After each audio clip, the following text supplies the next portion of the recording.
Hi guys, in this video, ituturo ko sa inyo ang 2 ways kung paano i-turn off ang Facebook notifications. Una, gamit mismo ang Facebook app and then gamit ang phone settings para less distractions at mas focus ka sa mas importanteng bagay. Alright, let's start after this intro.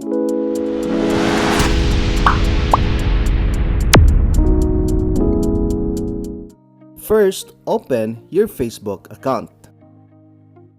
Then, itap mo ang menu icon sa itaas, yung 3 horizontal lines sa top right. Scroll down and tap Settings and Privacy. Then, click Settings. Scroll down at hanapin mo ang notifications. I-click ang notifications.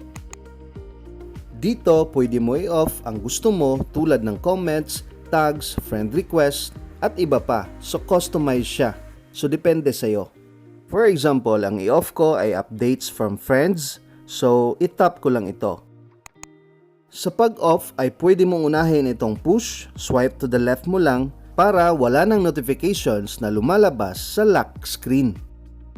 And then, swipe to the left mo naman yung allow notifications para ma-turn off na talaga.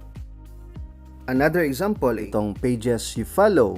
Pwede kong unahin i-off itong SMS at saka push, saka na itong allow notifications para totally ma-off na talaga.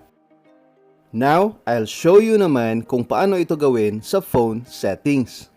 Sa iyong mobile phone ay hanapin at i-click mo lang ang settings. Sa iba ay apps lang ang nakalagay o di kaya apps management, pero sa akin is itong apps and notifications. Basta hanapin mo lang ang logong ito. Same lang yan. So, i-click mo ito. Sa iba is automatic nang lalabas yung mga apps dito.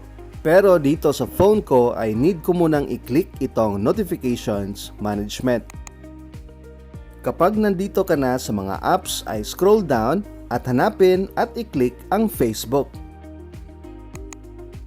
Same kanina sa Facebook app, dito sa phone settings ay pwede mo rin i-customize ang pag-turn off ng Facebook notifications. Example, itong other notifications. Pwede mo munang i-swipe to the left itong display in the status bar, saka na itong allow notifications. Depende sa'yo.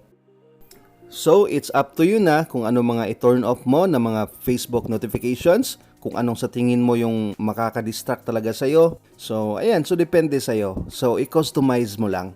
Pero kung ayaw mong mag-customize, ay pwede mong i-off directly itong allow notifications sa itaas.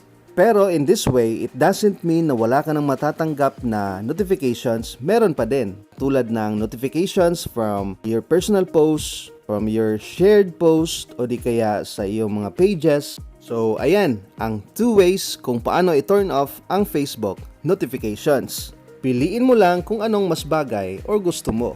If you learned from this video, don't forget to like, comment, share, and subscribe now.